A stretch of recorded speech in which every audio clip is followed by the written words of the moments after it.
सहना भवतु सहनौ भुनक्तु सह वीर्यङ्करवावहै तेजस्विनावधीतमस्तु मा विद्विषावहै ॐ शान्तिः शान्तिः शान्तिः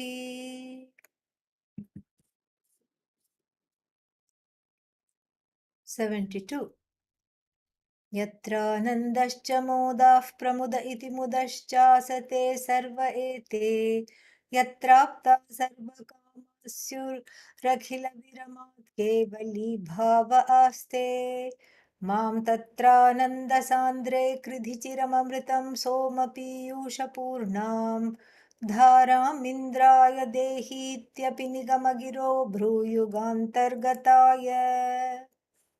We have seen this one quite in detail. Very beautiful verse taken from the Karmakanda.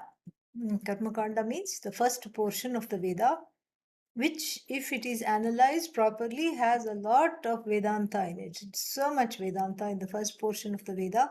Just very beautiful. And and what does it say? It is a prayer to Bhagavan to help this jiva, here called Indra, the one who is not yet the master of the senses, but who is on that path to be the master of the senses, and to help this person, the jiva, by a blessing dhara, a stream of the words of the Shruti, which are in the form of the nectar of immortality, which are as good as the nectar of immortality. It's like sitting in a waterfall with a nice, under a waterfall, and with a nice, very gentle stream of cool water coming on the head on a hot summer's day. And so that is what the imagery is like. Very, very beautiful.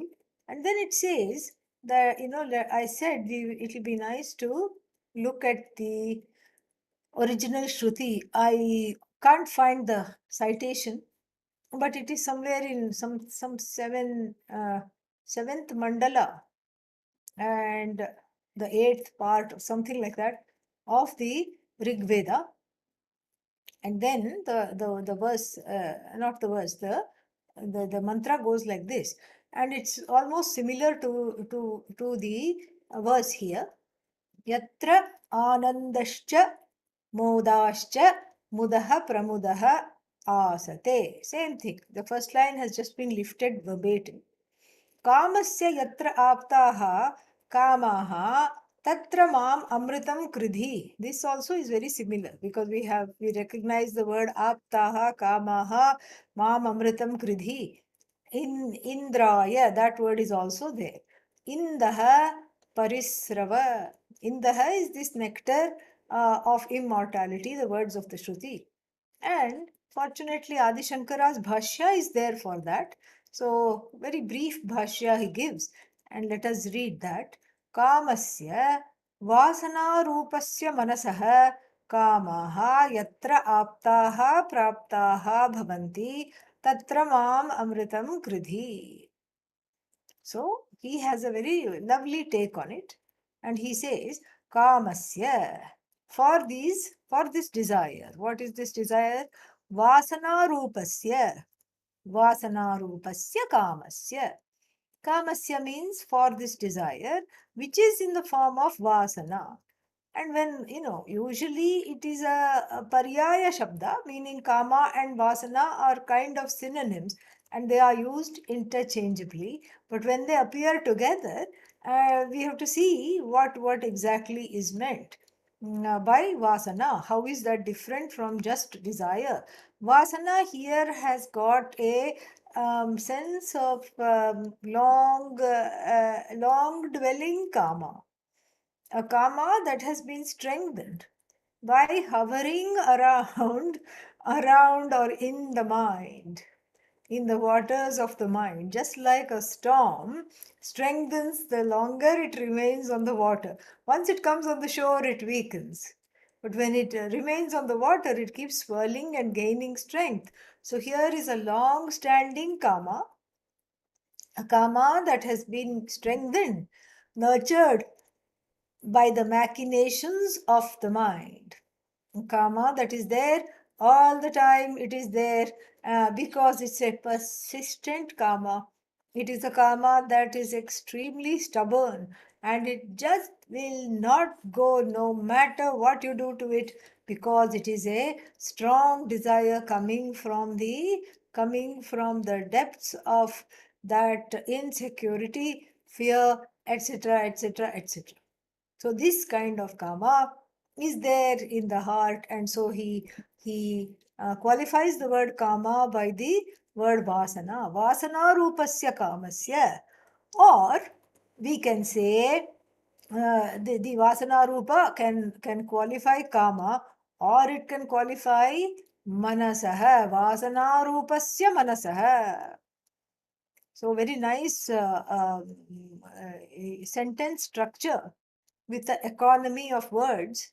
With the word vasana rupasya, you're looking at kama on this side and looking at manaha on this side. It's like the maxim called Dehali Deepanyaya. So Dehali means the compound wall between two houses. So if you put a light on the compound wall, it is anybody's guess which side of the compound will this lamp light. Of course, the answer is both sides. And so here, Vasana Rupasya, the word Vasana Rupasya is like the light that lights up Kama here and talks to us about which kind of Kama, and then it also lights up manasaha because they are all in the sixth case. So vasana rupasya manasaha kamasya. So the mind itself is vasana rupa. Why is the mind vasana rupa? Because the mind is a warehouse. Why is it a warehouse of desire? Why is it a warehouse? Because you don't know where it is. That's why it's called warehouse. You wonder where this desire came from. Some nonsensical desire suddenly comes, and you wonder where did this come from? And why is it so strong? So the mind itself is a warehouse of desire that is there. And then what kind of desire? Vasana rupa, meaning in the form of recalcitrant, stubborn desires. So when the word vasana rupa qualifies the mind, we say stubborn mind. And when it qualifies the word kama, we say stubborn desires. So either way, it's the same thing. And so vasana rupasya manasah kamaha, and these kamas for the mind, which are stubborn desires for the stubborn mind, yatra aptaha bhavanti, when they finally, because everything has to have a end point. And what is the end point of this karma? Meaning whatever is symbolized by the karma must be fulfilled, naturally must be fulfilled, whatever has been symbolized by the karma. Because really, why have a karma if in the mind? Why would Bhagavan be so cruel as to give a karma in the mind, give a desire or a series of desire in the mind with no way of fulfilling them? This cannot be. In fact, the whole first portion of the Veda is how to fulfill desires. That is what it is about. But the problem is, with the fulfilling of the desires, more and more rise, and that is what it is. So here, aptaha means, the up to gain has a kind of a sense of permanency. The word itself, the dhatu itself has that. Whereas labhate, that also means gains. But labhate means it can also, go away. It's also used interchangeably with up to gain. But somehow the word up has stuck in the Shruti as having, a sense of permanence. when you use the dhatu apnoti, prapnoti, meaning there is no other, nothing else left to do, no other thing needing to be done. It has a sense of finality, and we find this in the Shruti all the time. Brahmavida apnoti param. Brahmavid apnoti param. Where also that same apnoti comes. So then after gaining this param, after gaining this Brahman, there is nothing more left to gain. So here also yatra aptaha. And then one more thing, apta kamaha is a name given to the jnani. So by whom all the desires have been fulfilled. Apta kamaha. Aptakama. And whereas, yeah, we find that in the Bhagavad Gita also. Um, yeah, don't remember the verse, but Aptakama. So, Aptakama means the Jnani who has gained this knowledge is known as Aptakama. In the Upanishad also the word Aptakama comes. So the word Apta, the past passive participle of Ap, is a very special word signaling the finality of the journey at hand. One is undergoing a journey, and a journey from discontentment to contentment, a journey from fear to fearlessness, a journey from self-critique to self-acceptance, a journey from complaints to to shanti, tranquility. And so this so this up has that sense, and that's why the Shruti also uses it. And Adi Shankara doesn't change that. Yatra aptaha, he changes into praptaha. Big deal, no change at all. Ap becomes prap. So yatra kamaha aptaha praptaha bhavanti. Then tatra, yatra means, yena vijnanena, by which understanding. So yatra has many meanings. So yatra means in that understanding. Usually seventh case understanding, because that tral, the tral means the suffix is called tral, the l goes away, and so we are left with yatra. Yatra, kutra, tatra, atra. These are all locative suffixes. These are all locative sense. The tra is used in the locative sense. So says Panini, saptamyas tral. So, in the sense of the seventh case. So, here yatra means kutra. Where are we talking about yatra? So, yatra means through which understanding, in which understanding one gains everything that is to be gained. Where all the desires resolved, not because one has suppressed them or because one has gone to sleep, but because one has gained the master desire, because of which all these morphing desires are keeping on coming, like so many endless variants of the coronavirus. And then we finished the A lineage. Now they are into the second parampara, second gen parampara. We are into the B lineage, and B1, B2, B3, like this. It will continue for God knows how long. And every 4, 4, 5, 5, 6 months, everybody has to keep on getting some boost or the other. So, like this, the desires are keeping on coming. But then, yatra means in which knowledge, through which understanding, through which inoculation, they no longer rise. Yatra kamaha aptaha bhavanti, tatra, in that understanding, you please bestow that understanding for me. Mam amritam kridhi.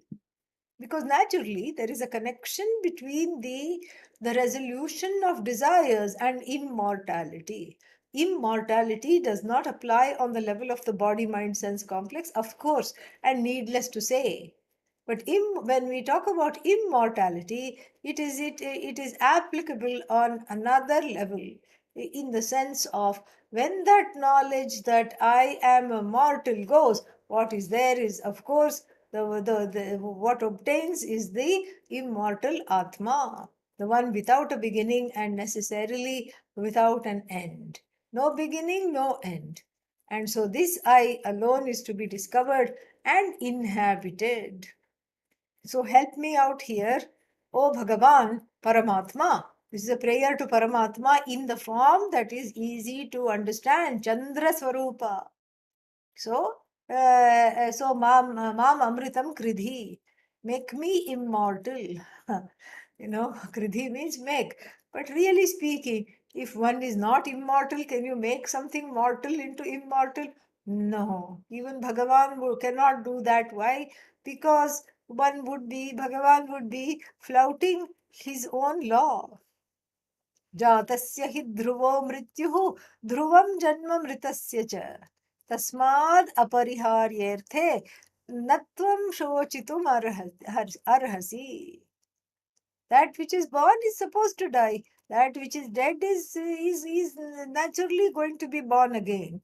And so knowing the insurmountability of this, natvam shochitum arhasi, you do not deserve to have any grief, because this grief is something that comes from being helpless in a particular situation, and then feeling like the body must be permanent.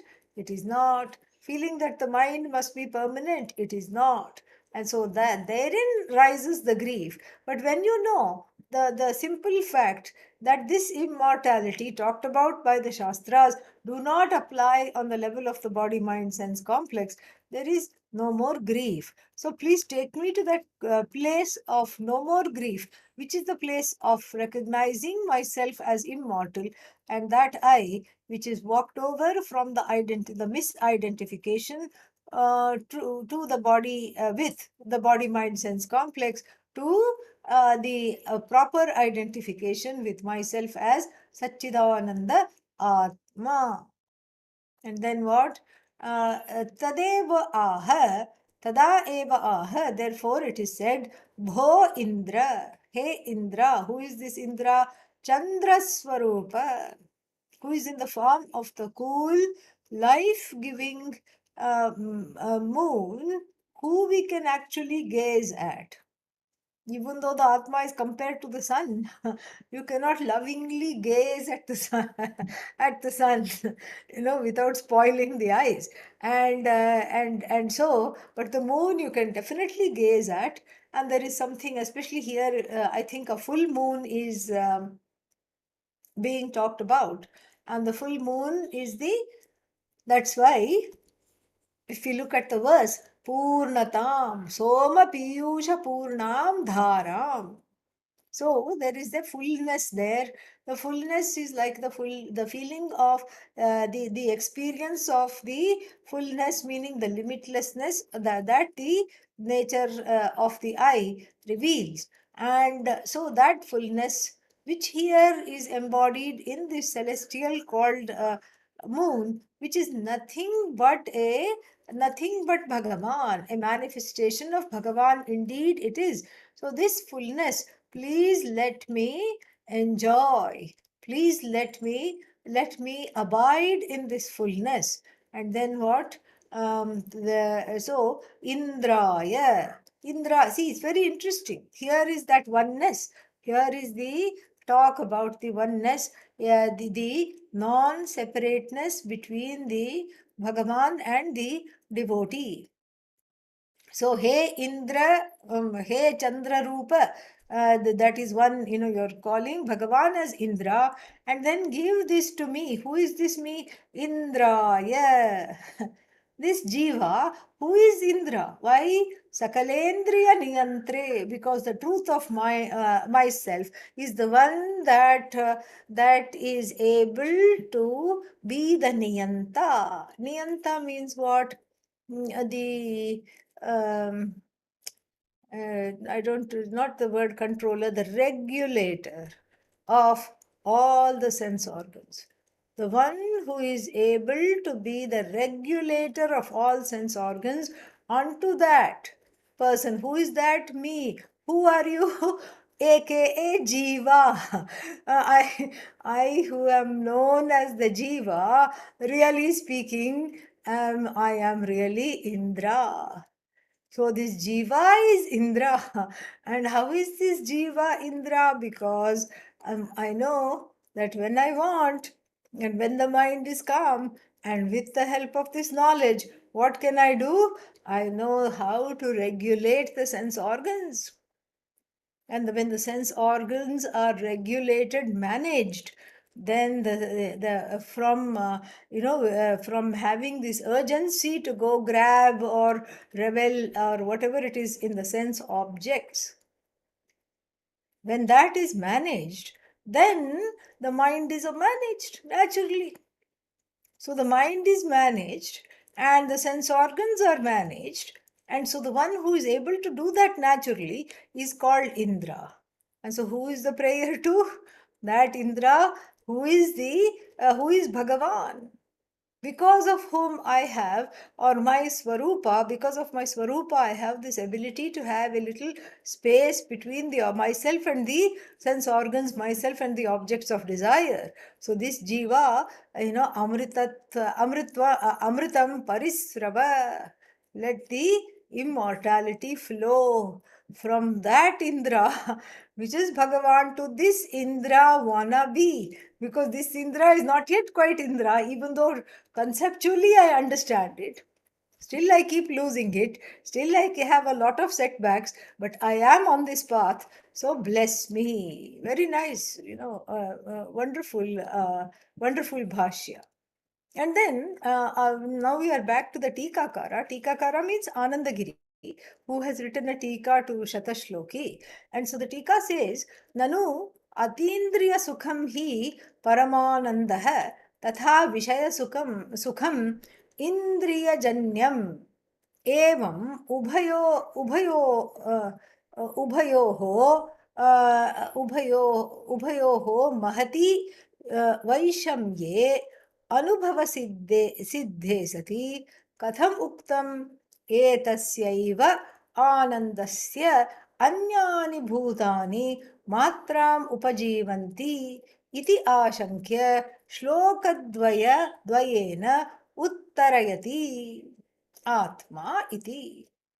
So this is an objection raised by the Tikakara, which functions as the introduction to the next two verses that are going to come.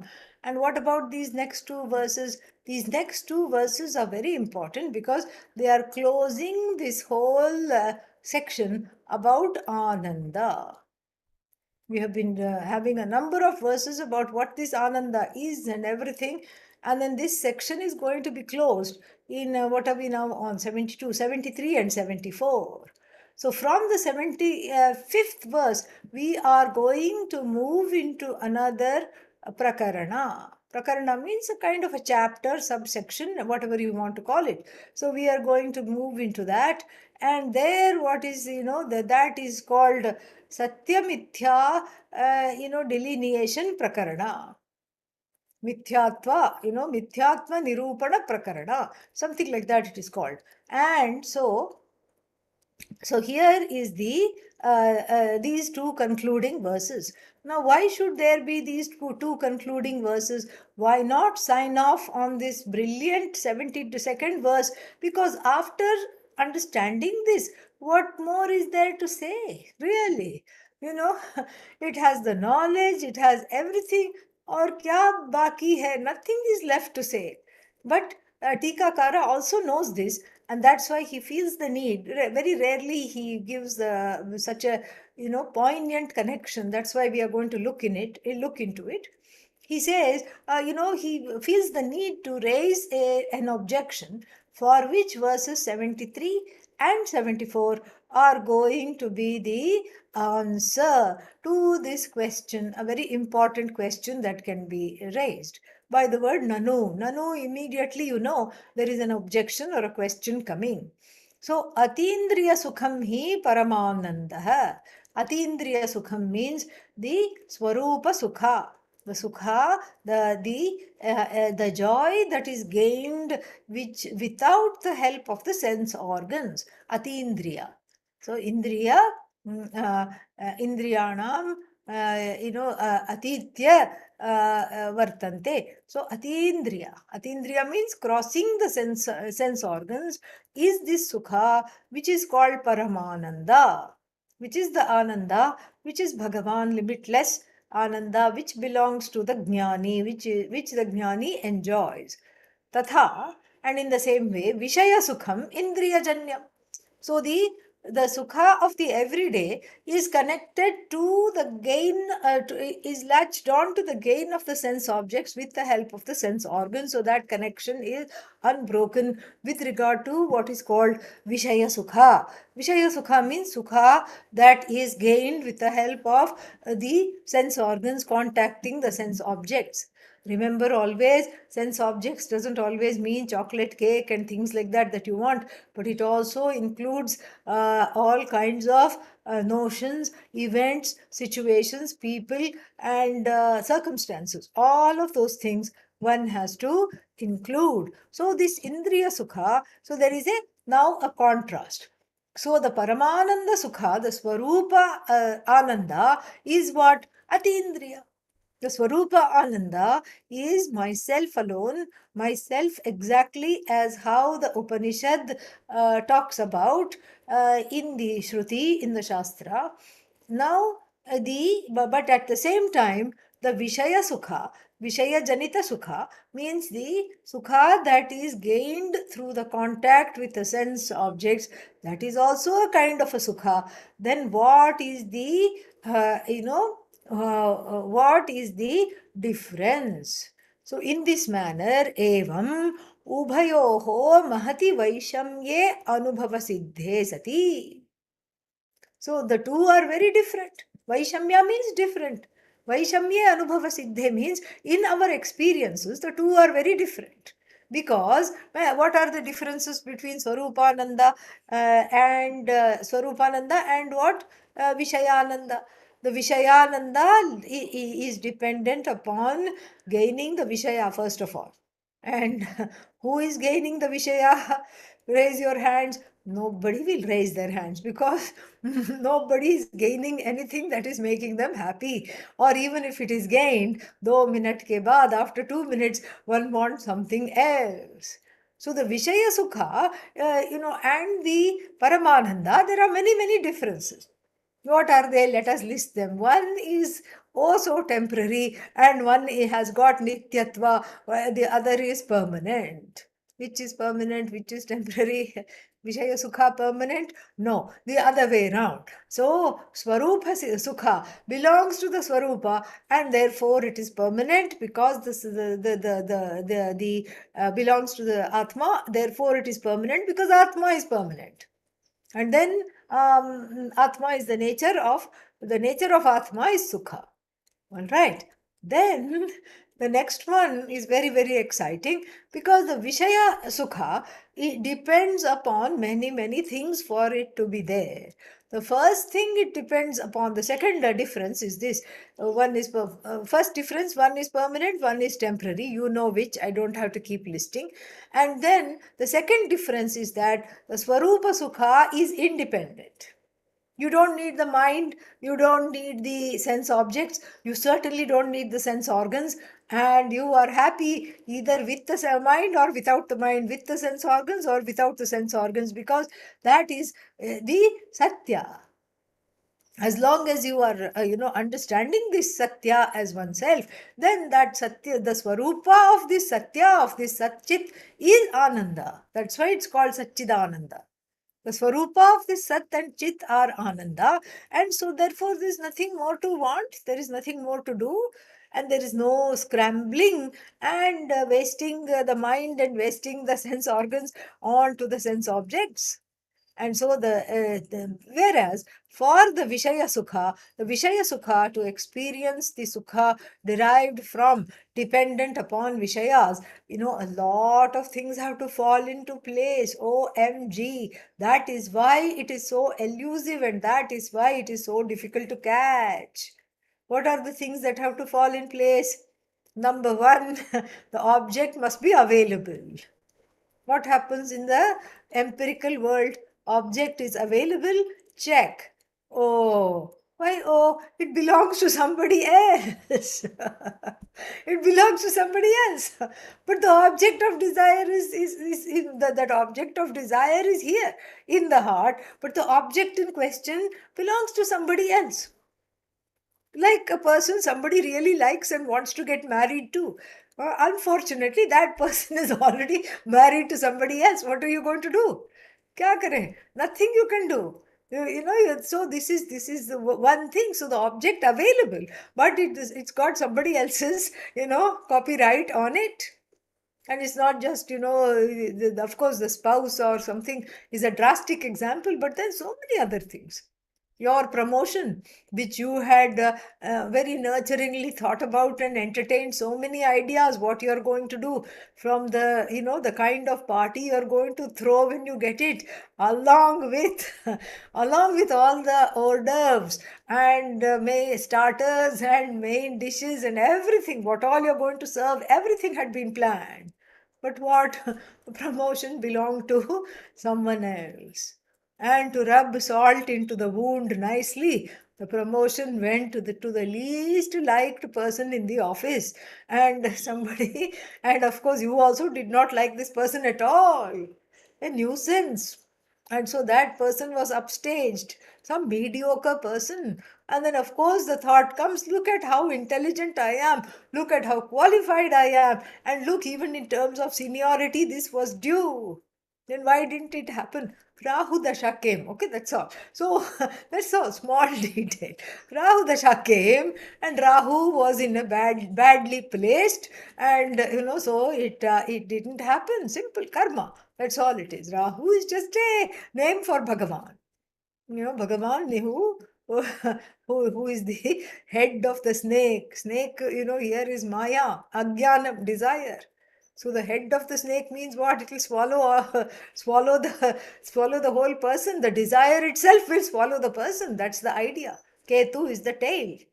So the mascot animal of Rahu is the snake. Rahu, Ketu both. One is the head, one is the tail. And so therefore the promotion did not get. So you see how the object should be available. Number one. And number two, object is available, but I cannot have it. I am permanently disbarred from having it. And then so that is another problem. Then the condition number three, then even if the object is available, the means to enjoy it, the karanani must be available. The karana should be available. Karana means the means to enjoy it. Like suppose, what happens, like suppose you've had a full meal and then you go to your friend's house after a long time, and then the friend is delighted to see you and says, oh, I have prepared a wonderful set of dishes for you. And you say, no, no, I'm full. I didn't know I was coming here. I already ate. And the friend looks dejected and crestfallen.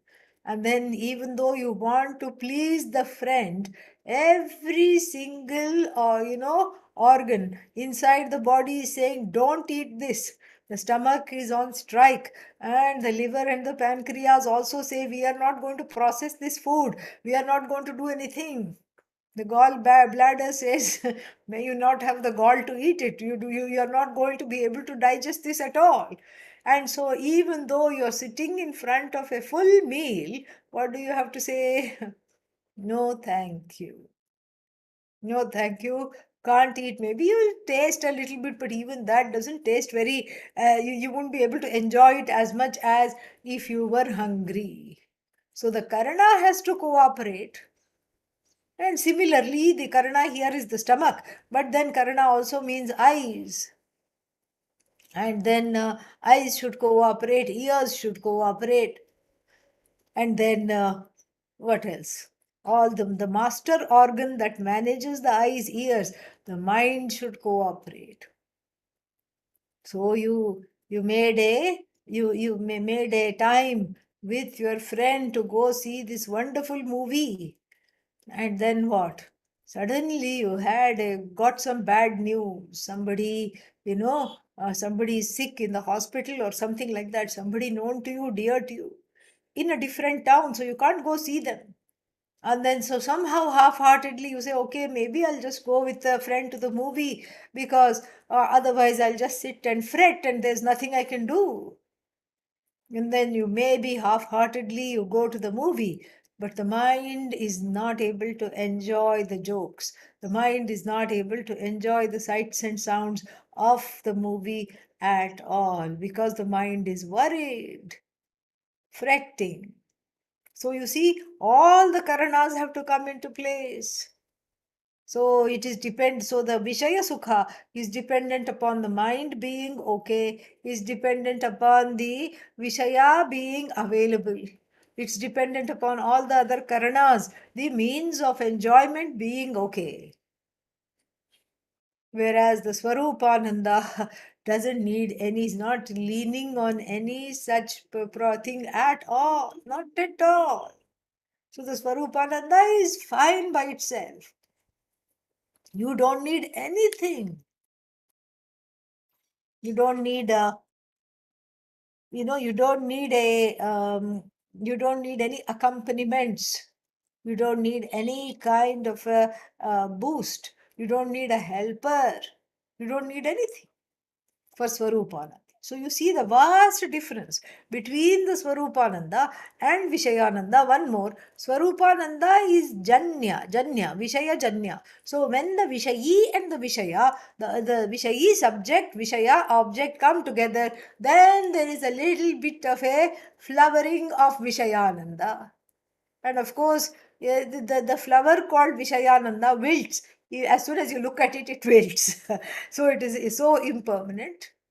So, but for the Swarupananda, since the Swarupa is everything, since that there is nothing to contact, then there is no, it is independent of Vishaya. That is, that is also there. So there is no object subject contact apeksha. Apeksha means whatever is needed for this Swarupananda to take place. Not at all. And so therefore, this is something which is so beautiful. The Swarupananda is with you always because it is not dependent on any factors like the subject object connection, the mind being there, other karanas, upakaranas being there, and the availability of the object and the union with the object, nothing.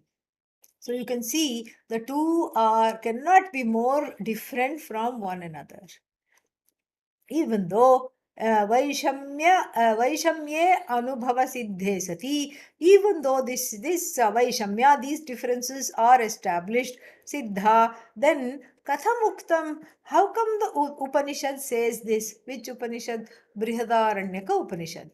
Etasyaiva Anandasya Anyani Bhutani Matram Upajivanti iti.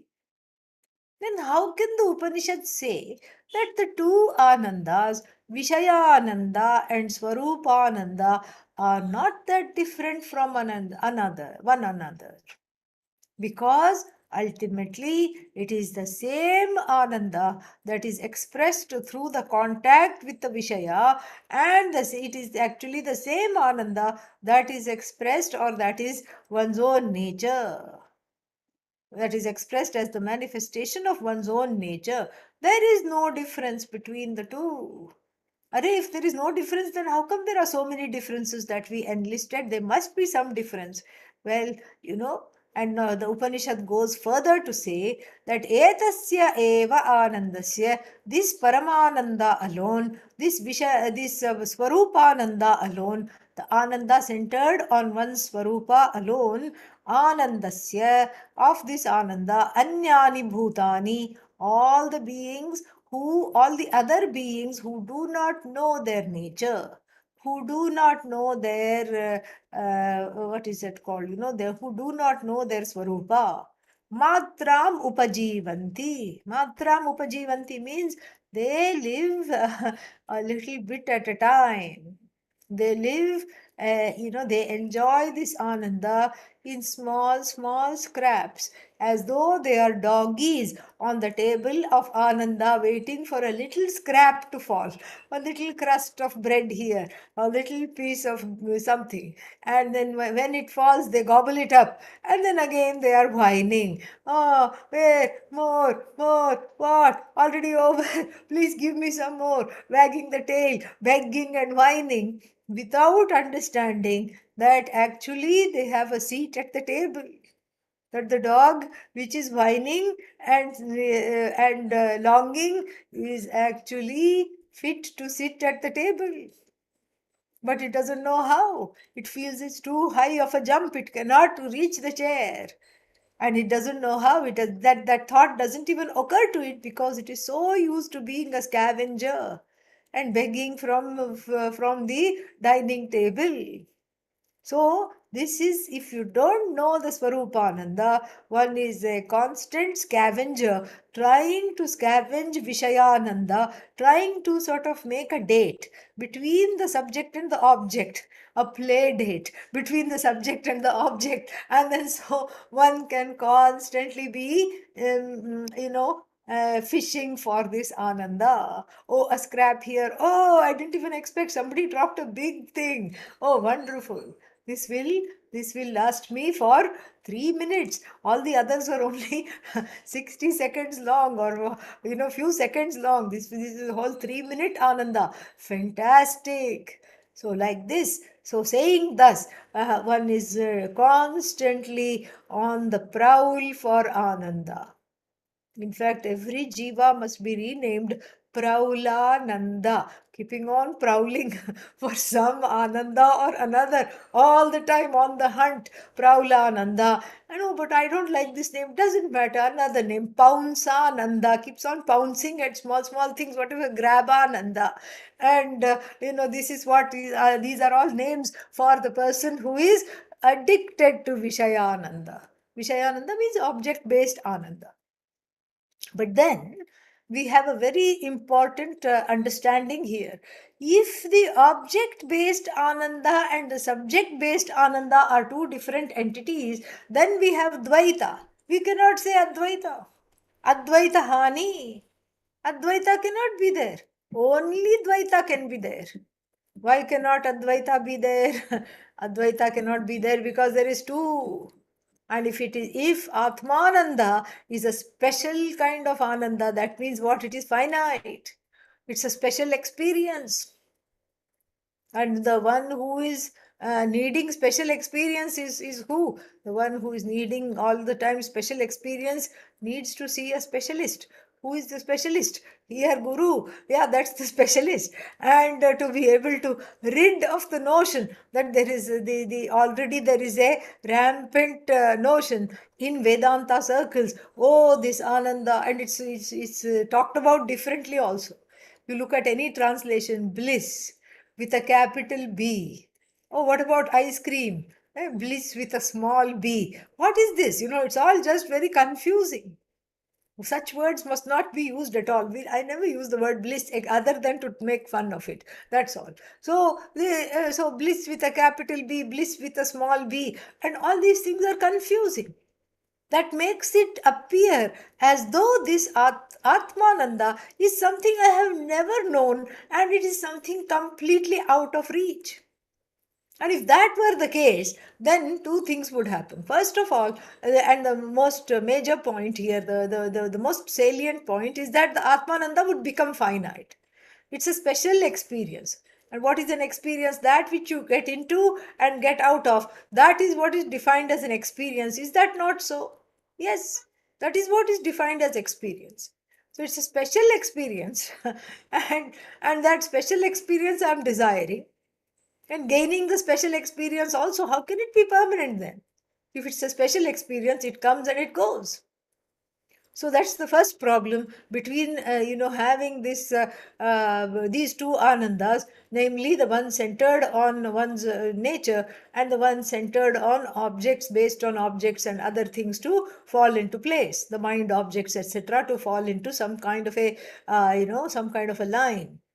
But so the two cannot be different. And then secondly, we would have Dvaita. We would have two in place of one. We can never say this is Advaita.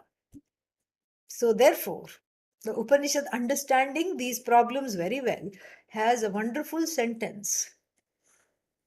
In that same section on Ananda, which we have been studying, Mata Amata Bhavati Pita Apita, where the mother no longer is mother, father is no longer father, one is no longer the body, all these things.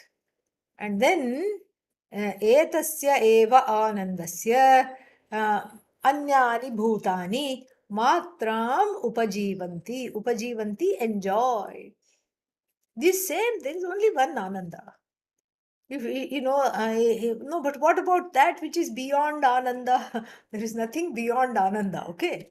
Even though there is a cartoon, there was a cartoonist in San Francisco who named himself Swami Beyond Ananda. You know, he was neither a Swami nor was he beyond Ananda, but anyway, he gave himself that name as a spoof, I suppose. And so there is nothing beyond Ananda. Because if there were, then again it would be some kind of an out of body experience, and that is not what we are talking about here. So there cannot be anything beyond Ananda. All that is there is Ananda alone. And so this is something to be properly understood. And so therefore, what etasya eva anandasya, this paramananda alone is experienced by all the beings who do not know this knowledge, who have not had any exposure to this Shatasloki or the Brihadaranyaka Upanishad or any kind of Vedanta. The matram upajivanti. Matra means lesha leshatah. In small, small scraps and fragments. The jiva's ananda is the same paramananda cut into small, small pieces and shreds and fragments. This is what it is. That's why I had this, example of table scraps. The little doggy going around the table and saying, "When is a new thing going to come to me?" This is what it is, without understanding that I am the source of this Ananda. It doesn't understand. So too the Jiva is like that, in search of the Ananda, which is abridged, truncated, and cut up into small, small pieces, and cut up into all these tiny, tiny pieces. And that piece alone is, I know, piecemeal Ananda I have, and then the heart desires for more, because somewhere, somehow, I know that I am whole, even without being taught. I just don't know how. And for that, the teaching is needed. But somewhere, somehow, I know I'm supposed to be whole. I know I want something. I know I want something which I'm not getting. And that's why the words of the Upanishad, for a thirsty jiva traveling through the various sense objects, the desertified sense objects, this is a cool shower, a wonderful drink of the waters of immortality, never ending ananda, which actually one is. But if the Vishayananda were different from Swarupananda, what would we have? We would have a duality and no way of reaching this Swarupananda at all. But here the Upanishad says, Etasya eva anandasya, of this Ananda alone, anyani bhutani, all other beings, matram upajivanti. They enjoy it in bits and pieces.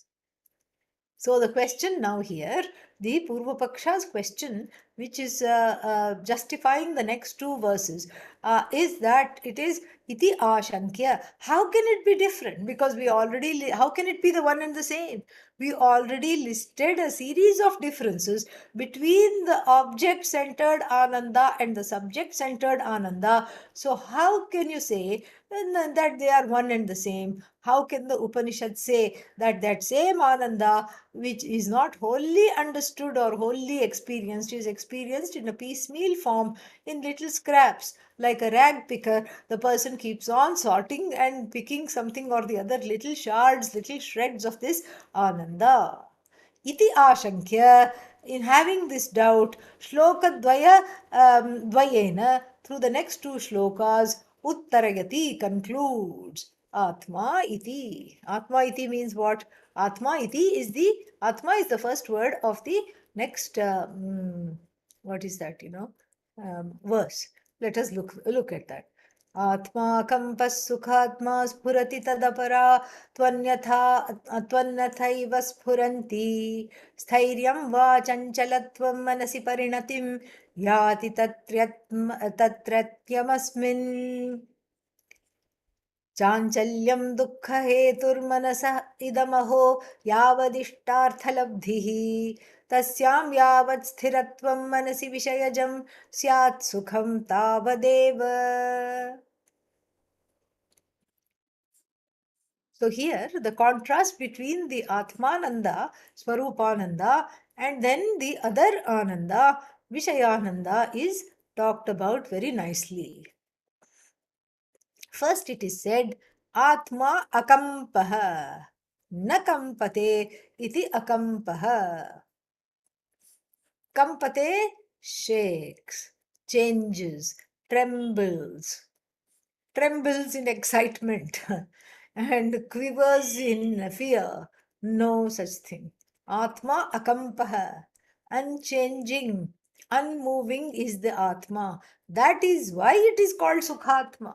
Sukhatma means it is naturally unchanging, naturally unmoving, and it is not affected by everything it sees and whatever it has, whatever it doesn't have. Therefore, it is Niratishaya Sukha, fully happy. There is nothing else that it wants, being everything. It is not shaking, moving, reaching out to get something else, trying to get into a frantic set of activities in order to ward off something it doesn't want, in order to collect some more thing that it wants. No such thing it is doing. So, what does it do? Spurati. Spurati means it just shines. Bhasate, so that is what it is. Spurati, it's always there. It is alive, it is sentient, and it is simply just being in its own glory. Spurati means Sve Mahimni Tishtati. It is relaxing it is in repose in its own glory. And then Tad Apara, the other one. So, what is other than Atma? Anatma, naturally. So, Atma is Akampaha, therefore it is Sukhatma, shining happily. And then what? Tad Apara, the other one, tu Anyatha eva Sphuranti. The other one also Sphuranti. But Sphuranti means the shining one. And here Sphuranti is feminine. Oh, so the other Ananda is feminine. No, here we are not talking of Ananda, we are talking of Atma and Anatma. Anatma is feminine, not the word Anatma is feminine, but that which represents Anatma, Maya, is feminine. So tad apara shakti, yeah, that Maya, tu anyatha eva sphuranti. She has her own groove, she has her own moves, she dances and shakes, and while she shines, but she looks very different. Why? Because on the one hand, she is a complex creature, because on the one hand, she is Ishvara. She is non-separate from Ishvara, she is nothing but Ishvara alone. But on the other hand, she's loaded into the jiva's mind in the form of all kind of incompleteness, fear, etc. Because as Atma Ajnanam, the Atma Ajnanam becomes a curtain between jiva and Ishvara, called Avarna Shakti. Whereas from the standpoint of Ishvara, she is just Vikshepa Shakti, she is just the manifester. She manifests everything. She's the projector. She's the one who brings things to, makes the one into as though many, to appear as though it is many. So, but here, loaded in the mind, loaded in the heart as Atma Ajnanam. Atma Ajnanam means what? Self ignorance. She shines. She shines the light even on this ignorance, really, because that's how one knows how to come to the class. Oh, I'm ignorant, I need this class. This is how. So then, so she moves differently. So this we have already discussed. So this is very easy now. Stairyam va chanchalatvam manasi parinatim yati tatra atyasmin. Tatratya asmin. So stairyam va chanchalatvam va manasi. So in the mind, the parinati means change. The change in the mind based on sthairya, steadiness, steadfastness, or chanchalatvam, or the fickleness. Chanchala means fickle. So the fickleness or the steadfastness in the mind, the change of the mind into steadfast now, fickle now, yati means gains. Tatratyam means tatra bhavam, right there, the focused on one object, asmin. So the meaning that the ananda is dependent upon how tranquil sthairya, the mind is, or how chanchala means changing all the time, fickle, the mind is. So, in a tranquil, unmoving mind, like a placid lake, then there is the reflection of the sun, uninhibited. So, Bhagavan shines in the mind that is tranquil. Whereas the water, when the surface of the waters are rippled, even though Bhagavan is shining in the lake full of ripples, waves, still, the Bhagavan appears distorted, absolutely appears extremely distorted. And so therefore this so the mind, it depends upon the condition of the mind, whether the mind is still or whether the mind is steadfast. Further, chanchalyam dukkha hetuhu manasaha. Very, very simple sentence. Manasaha dukkha hetuhu chanchalyam. Dukkha hetu means the cause of sorrow. Manasaha, of the mind. Chanchalyam, the fickleness, the inability to stay, the inability to focus, the inability to have one pointedness. That is chanchalyam, is the dukkha hetu, that is the cause of sorrow. Because the mind keeps going from one object to another, from one emotion to another.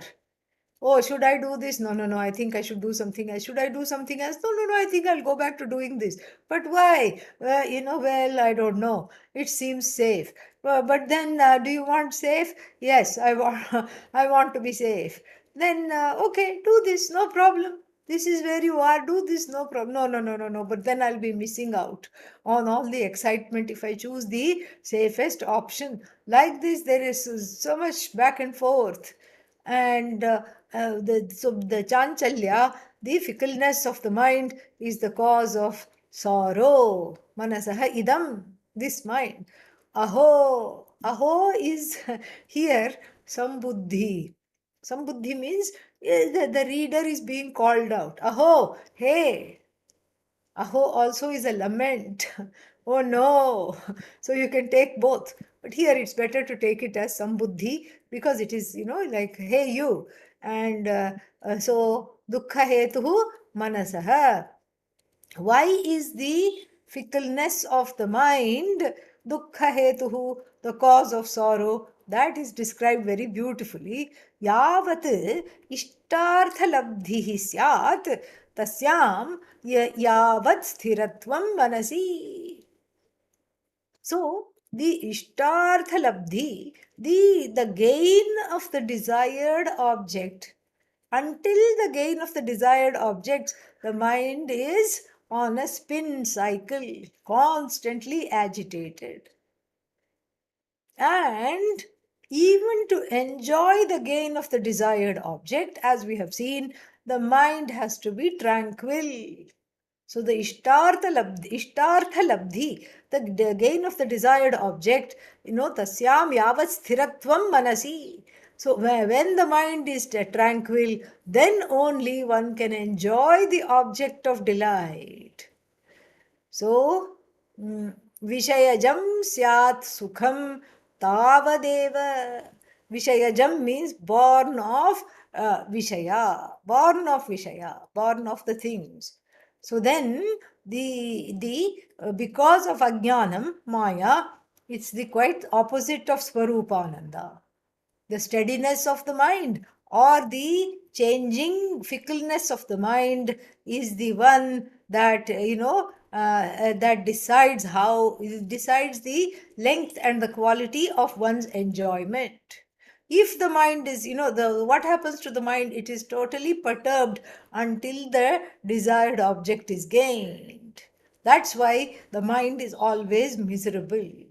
Even when that object is gained, then when that object is gained, the pleasure, to enjoy that pleasure also, the mind has to be steady. That is what is being said.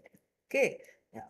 Little more things to discuss, plus one more verse is there to finish off this prakarna. We'll see that next time.